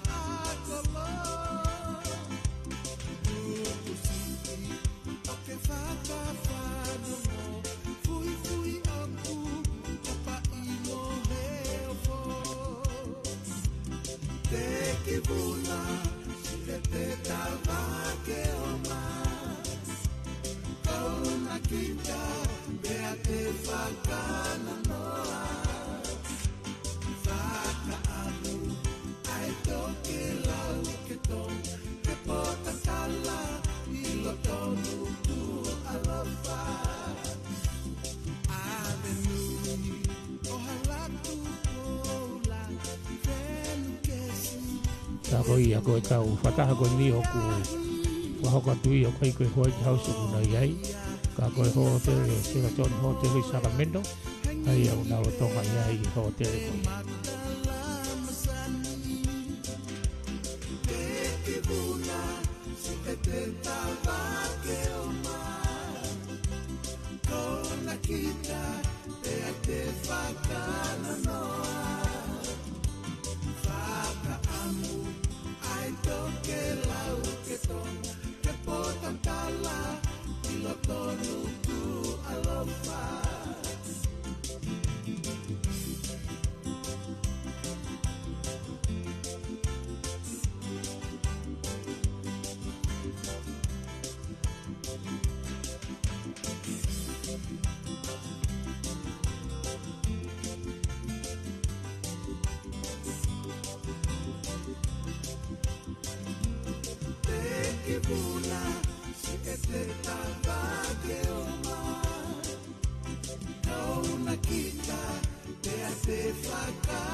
tolo ko ia i Letio e taimini. Mano ku te mana nau ki break. Ku enda ku alpe taimini mo kamata ke nau. Hoki mai. Halo ki te hopa atu ai polokalama u tā whasi te mene e. Nā ki ol Vake Tali Folau mo kākari ki taimini. E kau hoko atu ai. Ka mo eiki pe mua. Ka mea mai pe i ki roto e Letio. Mahala ki ilahi lahi koe patah hoko ni o pai whapalangi. Koe ki motolo ko kai ki loko mai no motolo le lea whakapalangi. Pea motolo tono mai ki honga o li whatonga atu. Pea ka pau o kofia pe hata hena ki toko neta ki motolo. Koe maa lori. Ai e koe hua e hoa tāpua mui mahala. Pea tau te hoka toa e tau polokalama ka koe ni urotonga. Laiwi mai pe e tau Vake Tali Folau. Pea mei he hotele ko ia i Sacramento. Ai a koe hotele Skeletoni. O kia i Sacramento malo. O ave, kupe, mo tawha.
Oh.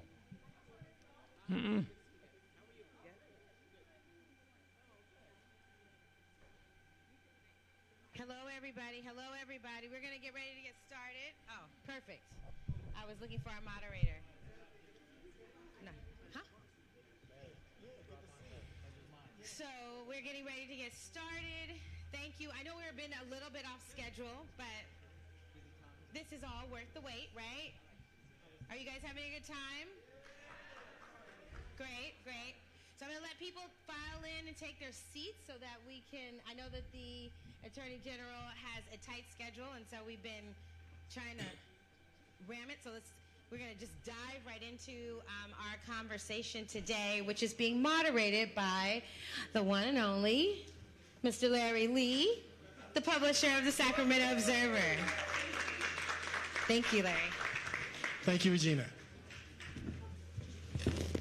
All right. All right. Well, thank you, everyone. Let me just say welcome to Sacramento for those of you who are visiting. This is my home. At one point was your home as well, too, as a younger person. Bella Vista, right? BV. BV. All right. So we're going to have a really wonderful conversation here. We are mindful of the Attorney General's time, so we're going to jump right into it, if you don't mind.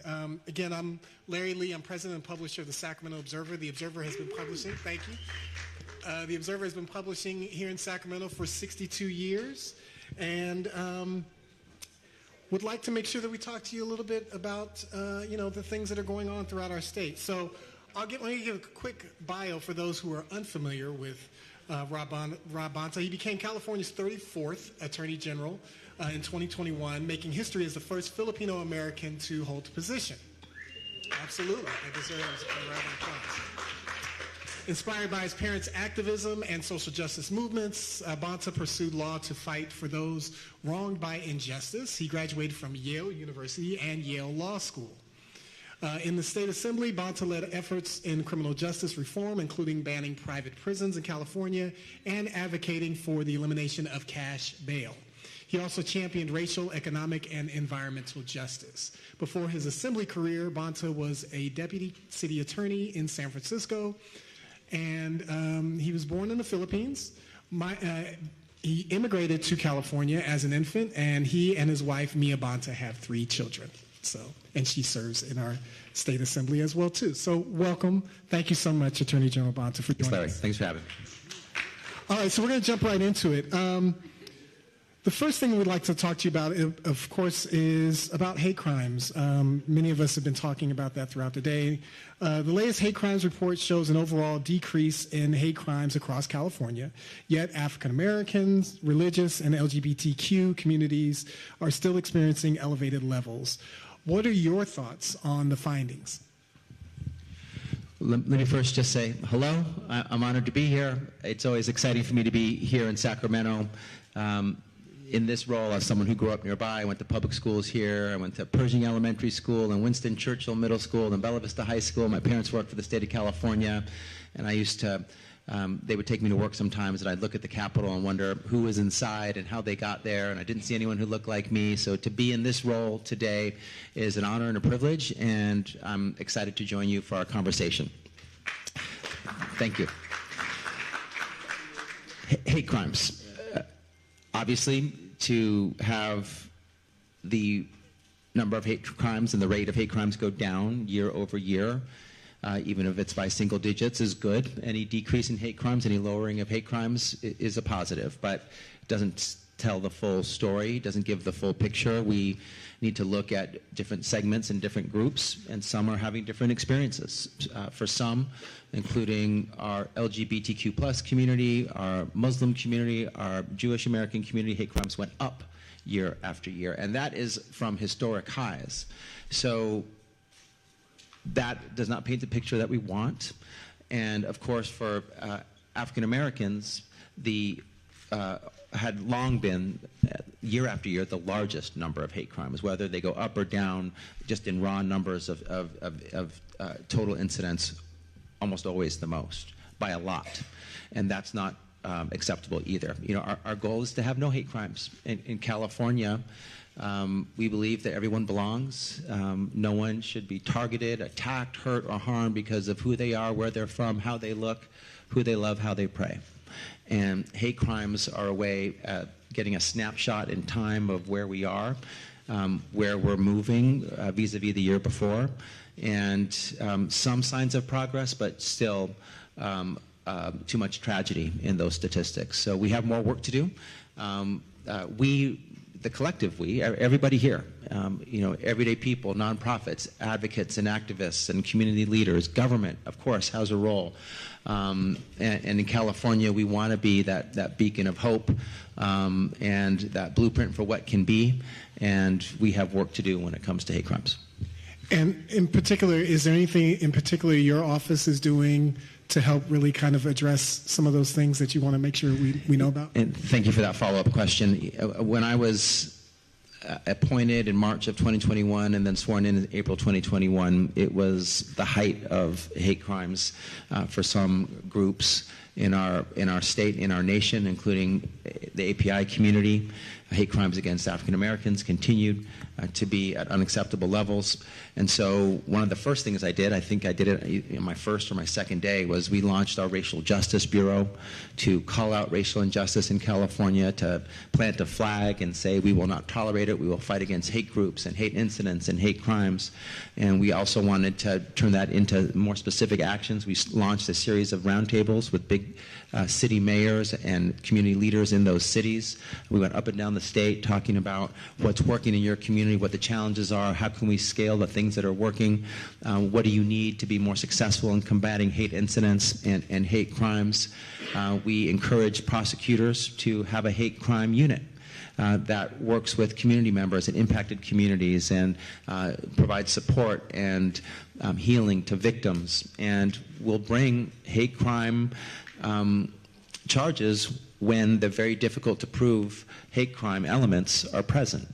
And we also created our community awareness response and engagement team, a outward-facing team for the first time created in our office that works with communities and for communities, is at circles and at tables with community leaders talking about challenges and problems and pathways forward. So we launched quite a few initiatives. We also provided guidance to law enforcement on how to identify and investigate hate crimes. Sometimes the underlying crime is identified, but not the hate part. Sometimes it's swept under the rug or not seen or not prioritized, and we wanted folks to see that part of crimes as well. So a lot of different ways to get at it. There's no single cure-all, no panacea.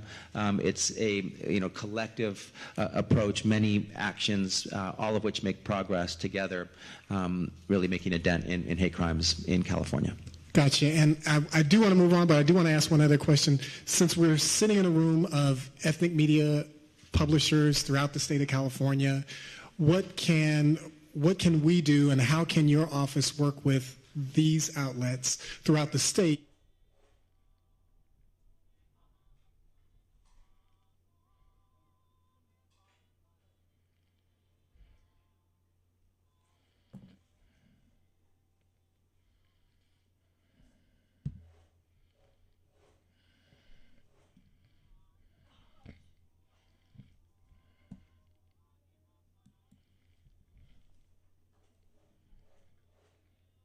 Fight.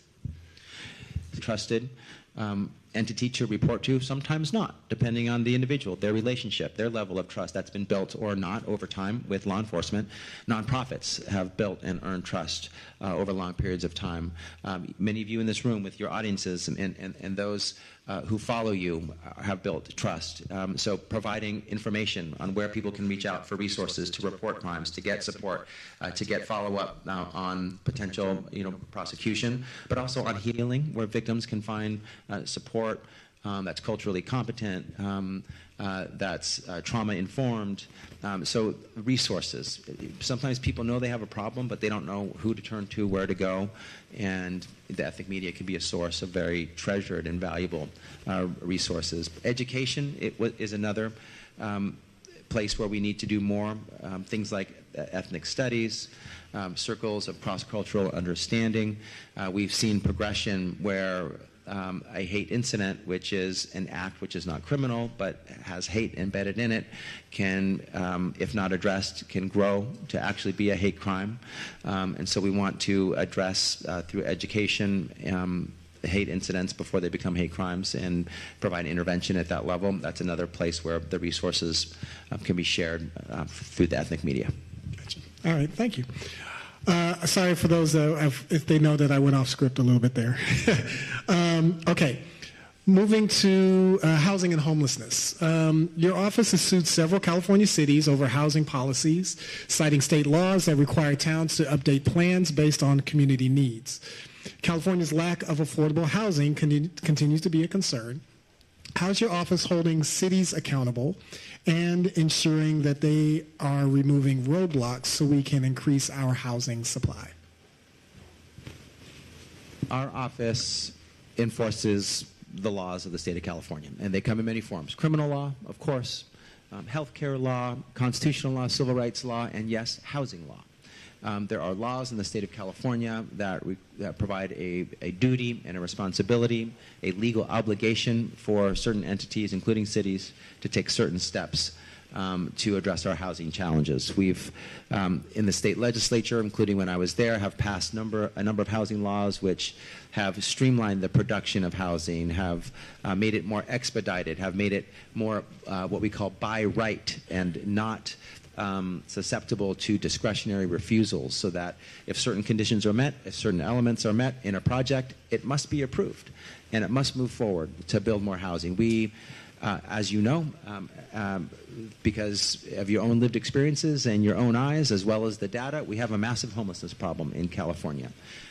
It is there are multiple parts of the solution. We need to produce more housing. We need to protect tenants. We need to preserve existing affordable housing stock. And we are focused on what cities can be doing, should be doing, and are not doing when it comes to their legal obligation to build. We have some cities that, in the name of local control, are breaking the law. Knowingly sometimes, intentionally sometimes, deliberately, and not participating in the collective solution that we need in California to solve our housing challenge. I've asked all cities, act in good faith, do your part, follow the law. And if you build more housing, you don't need to build all of it. I tell all of our cities, none of you need to build all the housing we need, but all of you need to build some of the housing that we need. So do your part. Participate in a solution. Don't say no when it's against the law to say no to building more housing. And some have continued to say no, and some, want the fight. Huntington Beach stands out as just very brazenly breaking the law with no legal basis for it, and in the process not participating in our state's collective solution to our challenges. So we've taken on, cities like Elk Grove and Pasadena, Huntington Beach. We've worked with others like Corona and Encinitas, who have asked us to collaborate with them to identify a pathway forward where they can have what is called a certified housing element, their plan to build the housing that they're required to build, and get on a pathway to success. And we never want to sue anyone. We want the housing to be built. We'll work with you. We'll provide you guidance. We'll provide you legal insight for how to follow the law. But if you refuse, just like any laws that are broken in California, we will enforce the law. So we've done that with some cities, and we believe it's been effective. We know that city councils from the dais have talked about their legal obligation to follow the law when it comes to housing, and that they don't want the Attorney General's office to sue them. So that's the message we want people to know, that someone's looking. You should follow the law on your own accord, but if not, we will enforce it as necessary, because we need to build more housing. We need 2 to 3 million more housing units by 2030. And that means everyone's got to participate. We've got to have a greater sense of urgency, and folks need to lean in and build more housing. If there was if you had a magic wand and you knew that what resources that were needed to address the homelessness issue, where would you point it? What do you think you would do for it? The homelessness issue is multifaceted. It's not just building more homes. You need wraparound services for underlying root causes that have helped lead folks to be homeless. Things like mental illness or drug addiction are part of the holistic set of services that are needed for some people. What we need is individualized support for folks who are homeless. They need to have some sort of transitionary housing, a place with dignity that they can call their own, even if it's a small home, but with a lock or a room that's theirs, and the surrounding supports that can help them get back on their feet. Hopefully, on the way towards having a job, being a productive member of society, and that will take time.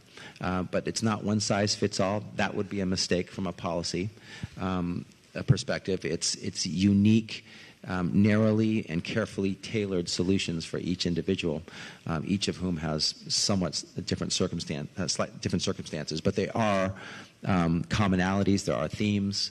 The governor's and the peoples, because the people of California voted on it, Proposition 1, which provided more residential care facilities for mental illness and for drug addiction, is going to be very helpful to providing places where folks who are homeless and need those services can find those services.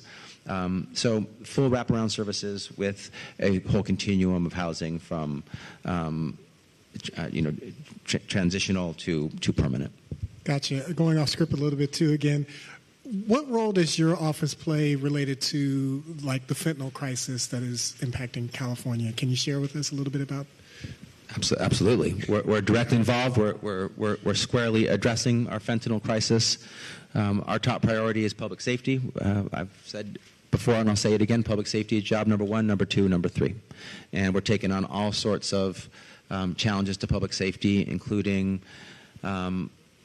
illegal guns, trafficking of guns, of drugs, of people, tragically. And unfortunately, we're taking on organized retail crime, hate crimes, human trafficking, and we're taking on fentanyl.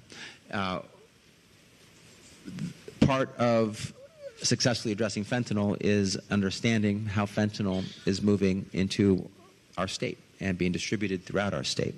And what our intel has told us is raw materials are coming over to North America, largely from China, and pills are being pressed, made, manufactured in Mexico, and then fentanyl is coming up through our southern border, and then through the major arteries, I-5, 99, and then moved into neighborhoods. And so the higher upstream we can stop fentanyl from coming into our state at the border before it comes across the border, or on the interstates before it can come into neighborhoods, the better. And we've made major busts along with our law enforcement partners at the border, on the highways, in communities, and so that's sort of the public safety side of it, doing surveillance, sophisticated investigative techniques, identifying organized criminal groups who are trafficking, dismantling those organized groups, holding them accountable. That's the public safety side. There's also a whole public health side, and we need to do both. Fentanyl is not just a public safety issue, it's also a public health issue. Education is important. The idea that one pill can kill, that fentanyl is laced into otherwise innocent-seeming drugs, and you need to be careful about what you put in your body and where you get it, making sure that we have treatments for when people overdose available in schools and offices and neighborhoods, and making sure that folks are getting treatment as appropriate for addiction. So a lot of different angles, just like homelessness, but important to pursue all of them in order to make the progress that we need and that we deserve. Sure, absolutely. So your office wears a lot of hats. Most recently, the monopoly verdict involving Google has significant implications for the tech industry. What does this decision mean for California, particularly for small businesses and consumers from your perspective? It's a reaffirmation of our nation and our state's commitment to competition, to innovation, to the belief that someone with a dream, a startup, a doer, can invent something and have a fair shot at being successful based on the merits, and that they can compete based on the merits, and that they won't be squashed and stepped on just because they're small, even if their idea is competitive or better than the existing products. We've been aggressive when it comes to antitrust cases and anti-competitive behavior. We believe that competition is key to quality, to access, to pricing, and we will continue to enforce those laws as appropriate based on the law, based on the facts. We are pro-business and we're pro-law. We believe that our businesses can be extremely and wildly successful within the bounds of the existing law without engaging in anti-competitive conduct. And so we are demanding that our businesses, when they cross the line, come back within the bounds of our anti-competition and antitrust law, and follow the law as appropriate. And the Google verdict on search engine and their monopoly on search is one proof point of our ongoing activity. And we do this with partners, multiple states, bipartisan, by the way, anti-competition actions and antitrust cases are largely bipartisan, with Republicans and Democrats working together and federal and state working together as well, because in the end this is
is good for small businesses to be able to. We're seeing antitrust law is pro-business in that it re-anchors the marketplace to the existing laws of fairness and open competition and allows different players to participate who were artificially and wrongly being kept out of that marketplace. Gotcha. Do you think it will have an impact on kind of social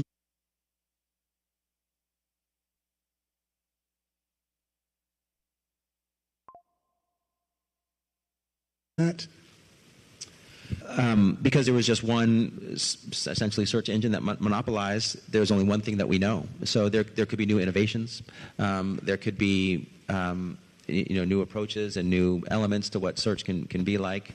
I think that you can do more than one thing at once. And as people are adults, parents are worried about the experience of young people on social media. So trying to create a responsible experience for young people could be part of new innovators. The exciting thing is we don't know what's going to happen until it happens. But now it's wide open for quality improvement, innovation, new approaches, accommodation, addressing issues and challenges that worry people regarding their online experience. So it's wide open and full of possibility. Gotcha. Okay. How can the public, how can our media outlets really engage with you and your office to stay informed about so many of these issues? What do you think? So I've been in government for some time. Since 2007, I've been in elected office, had the honor and the pleasure to do that. Started at a healthcare district board, city council, state legislature, now AG. And one of the things that has been a through line of my experience in government is I always want, through my actions and my team's actions, to earn the trust of the people. I want people to believe and know that their government works for them, because when they interact with me and my team in my office, it works for them. And you have to show it with action. And part of that is being open, transparent, responsive. So one of the things we do to inform people about what we're doing is we send out a newsletter, electronic newsletter every week to millions of Californians, informing you, Californians, my bosses, who I work for at the pleasure of, and who can make a different decision on who they want to be their AG if they're not happy with me, to tell you what I'm doing. We tell them about the latest antitrust work, or public safety work, or healthcare, civil rights, constitutional rights, housing, work on abortion access, or gun safety. We tell people every week. We also have a website where the latest, greatest activities are involved. We have are set forth. We have a way of emailing our comms team and our press team, and we have our community awareness, response, and engagement team that works with communities. We've had roundtables. We like to do Zooms and press conferences with folks who want to access us and partner and collaborate with us. So multiple touch points to work with us, and we're always trying to be as accessible and open as possible. Gotcha. So sign up for the newsletter. like many of our newspapers are signing up for newsletters. Okay, I think we're coming close on time. Okay, so as we wrap, what is a message that you want to share? You've got media outlets addressing lots of underserved communities here. What is a message that you and your office want to share with California's ethnic communities that might not be getting shared right now and that you want to make sure that you highlight to our audiences? One of the reasons I got into elected office and one of the reasons I'm so excited to be the Attorney General of California is because I can hold the powerful accountable when they abuse their power and when they hurt everyday folks, especially folks who've been cast over or forgotten or undervalued or hurt, harmed, or abused, and bring them justice and use the great power and reach and authority of this incredible California Department of Justice, the largest state Department of Justice in the nation, to be the champion of the everyday person when they're wronged. That's why I've called myself the people's attorney. We protect the civil rights of everyday people, the constitutional rights, the consumer rights, when people are wronged and when they're hurt. And so that has always been my goal. That is what I believe is my role. And it includes unlimited numbers of policy areas, right? From healthcare to public safety to civil rights to environmental and climate issues, workers' rights. But the through line is the same. We're fighting for everyday Californians when they're wronged. We're standing with you, making Californians' fights our fights, and bringing our authority and resources to bear to make Californians' lives better. I believe that society should be judged based on how we treat our most vulnerable, our seniors, our children, our sick, our poor. And I believe that the California dream and the American dream is available to everyone. And we need to protect that and defend that. And I believe that is a central role of our office. All right. Well, I think with that, we will call it a close. Thank you, everyone. Let's give Attorney General Rob Bonta a round of applause, please. Thank you. Thank you, Larry.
It's called a bicycle, but will anybody ride it?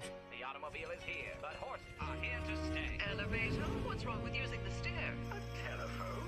Who would actually use that? People said it was not possible to fly through the air. It's unclear if commercial air travel will ever take off. Flying over the Atlantic. I give you a go to launch, Artemis 1. We're on our way, Houston. Do we really need personal computers? I mean, come on, who's going to carry a computer? No way. No. Who would actually use that? A so-called information superhighway.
Meet the all-new Ashley. Discover new styles in remodeled stores, offering everything you need to create inspired spaces.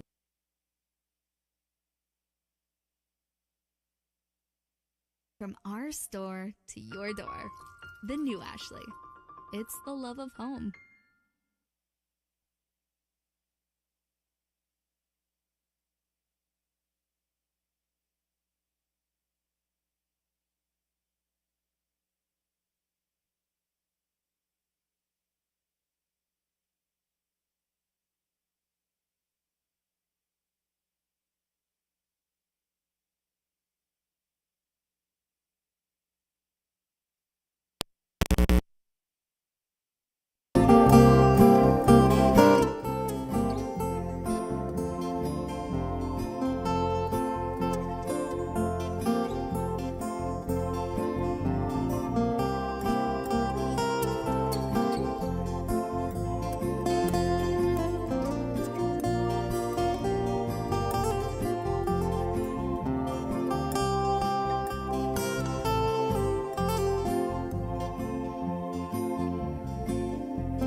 Whamaloki he whohimi koe nei lawa ke ne hū mai ke whakatokalele ia ki e whaunga e tau whanongo Letio ko ia i e whiawhini me Iulis Texisi ka neonga whokia na tau whanongo whahanga tonu ki he live ko ia o e whakataha koe nei lawa atu ki ia i e pule Letio ki Sakameno ka koe whakawhi na e whai mai me i mua, me he kautaki o e whonua, pe he tau pehe koe whakawhi na e whakahoko mai, me he White House, ki he tau pule whai ongongo, ki whai invite na ua, ke na lava atu ki ai, pe a matuunga me he laivi mea na e whakahoko me mi ai, ne keke uloto, ke u whakaonga i e whai hoa e tā whakamui mui, ka e tuku pe ia ke tau whanongo Letio ki ai, koe hape tuunga na lava ke na hoanga whako mai, pe a ko rao me ke tuunga ni ko lava lele ia, ka koe tau tai mi toe, ai miniti e hongfuru manima, pe au tok te tau watu i taimi tau pe, mana tu yang befo koe aho ni koe aho e na e lava ke whakahoa atua e whangaki ngahi ngā ue,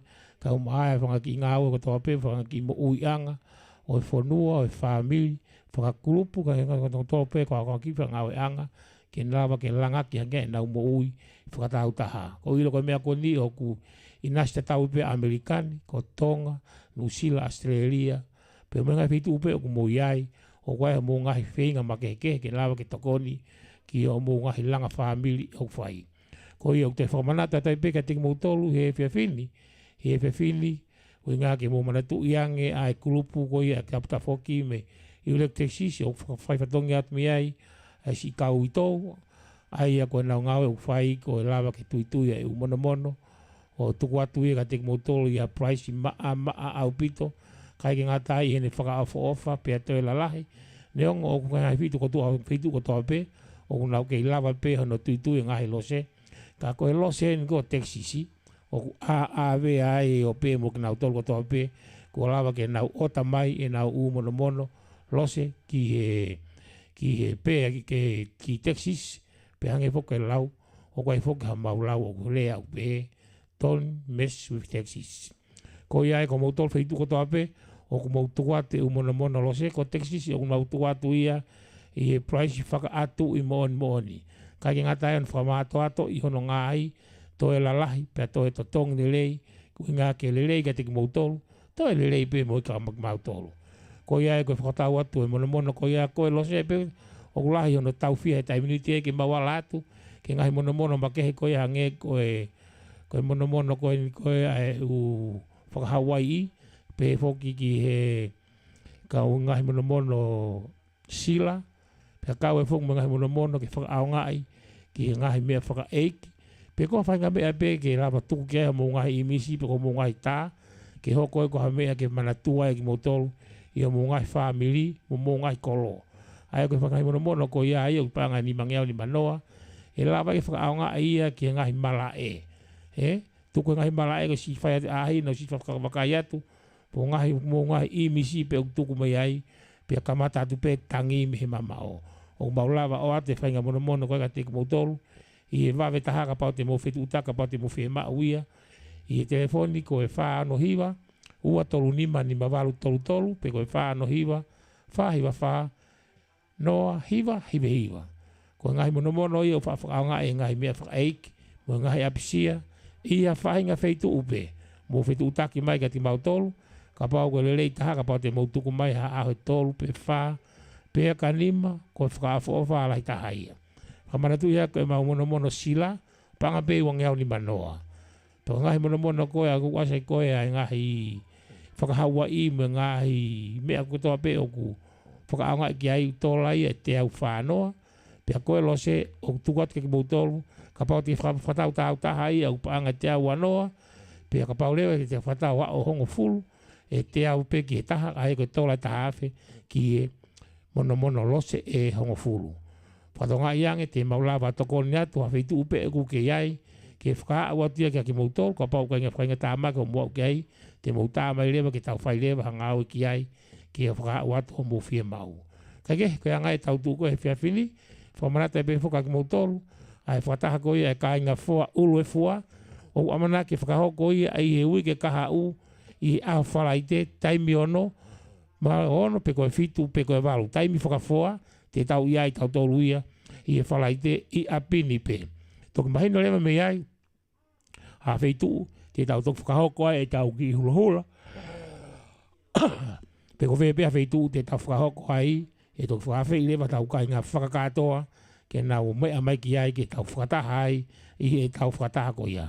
Whamanatu ia te pe koe pasiteni anga koula ko ia, o iules teksisi ko tamsi ko ia ko malakai toafa tokoni ia fanguani taufa pe ko yang ile ba ko pulu taufa pe tokoni au kiai to fata ko I falai te wika hau fakakakato le vai ai u fatongia pe tausio le vai winga ha feitu amara ko I fa ko tau tokoni ko ia ki vai foa ki ngai langa ko ia anga koula pe mo society ko ia vai foa fatonga yang e ko osila fa ka tu ai ontena ai ke fa osi ak langa ko ni ka ko tau loto pe ke tau lave atu haki ngā aue ke aonga taimi te tau lava toi ki Tonga e tau fo o ku ai pe ho tau aonga na lava ki ai ko ai fataha ko ia ka inga fua lu fua e fa ia e fai te ka hau fai mai ki ho apini kamata pe ho tuku mai he ono fitu walu e wa ke mo ilo na ya mana e ho ko ia ke tau mai he ni pu ha tau fa inga moko pe ko ha pe fa nei fua o e a ko ia ko rea te mo tolu ka buka lava mai fa ia ke tau tala noa ki ai ko nga fa sibe ko fa ke mo tolu o ku al tau tai me te min to e minite valu pe ai e fa fini tu be mo ke ta fa ki hi vai ke fa manat tu pe ki a ki na tolu ko to pe na nau I Letio Vake Tali Folau I Folau tau yeni mo tamasi ko ia ko se misi vea ka fu ke to ta ko ni I he fa ko POLOKALAMA ki mu atu pe tai mo na malolo ai ko ni a tu fe fine ko ia o pule ko ia Vake Tali Folau pe ko to ta ko ia na va mu mo na nga fa ta mo tunga ane on foto Letio Vake Tali Folau le fa wai he tamasi pe ko ni ana tolu me ma tu ta ko semisfera ai foi hiva o mele hifo pe o fe ma pe ke ta e tuia ke mo fanongo ki ai malo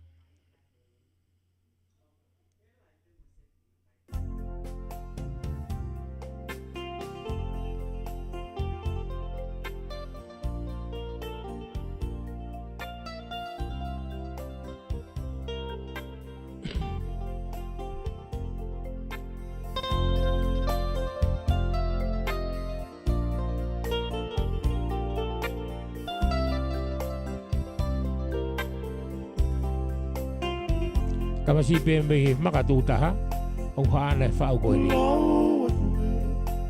kau whakamatala ki e whale ko e whale la lava ne onga kua te fua a wakalautala na e hange e pe e hapotatala lau atu he kau whakamatala ki he whaneni ko e whale la lava ne anga ko te fua a wakalautala na e hange peni hapotatala si imele hiva e ke ngalo afe si atawaga I he kolope mole sinona ka e ui pe I ti efa o e ta u e afe si imele hiva ngalo nai afe si I tau anga Io I he kolope mole sinona ka e ui pe BDF I hata u e a BDF I he tau e a fe auta ke makahiritaha Mari. Kua ke tae whi, hala kua papa. Hawhawha, na koe e manata. No I matani, ia e ika ingata. No I matani, ia e ika ingata. Tu mua ke ato e pe hiwa ko ni pe kana hili pe hiwa te tatau atu ai pe, te tau tok whetau laki lewa i he pongpong tō pule ruru i he taimi hongo fulu ko a teksisiri. Ai apu whatonga ianga pau ke taimi ko mui hena he taimi li, ko aluen ke hoko e mau taimi fitu ko a mau tautoi minite wha ki he fitu. Ai apu hongo fulu i he pongpongi tō pule ruru, te toki ui atu lewa Letio Vake Tali Folau me US Texas, i he pongpongi tua pule lulu. Se misi vea mo hiwa koia ai whaunta koia Letio Vake Tali Folau. Ko whata i moto, pea mō mea. Na e vai kau aki Kua mau na foni I o moe a manaki Whakatamataki Pea tupulaki Owa mua teke Whakatu atamaki He koho leona Na e vai kau aki Kua mau no foni I o moe a manaki Whakatau matangi I o pea tupulaki Au toa Ke maka hilitaha Kua ke tae fihi Hala kua papa Whawhangana Koe e malata Lo i matania E i ka ingata Lo i matani Ia e i ka ingata Au to Ke maka hilitaha Koa ke tae fihi Hala kua papa Hawhawhangana Koe e malata Lo i matani E i ka ingata Lo i matani Ia e ka ingata Lo i matani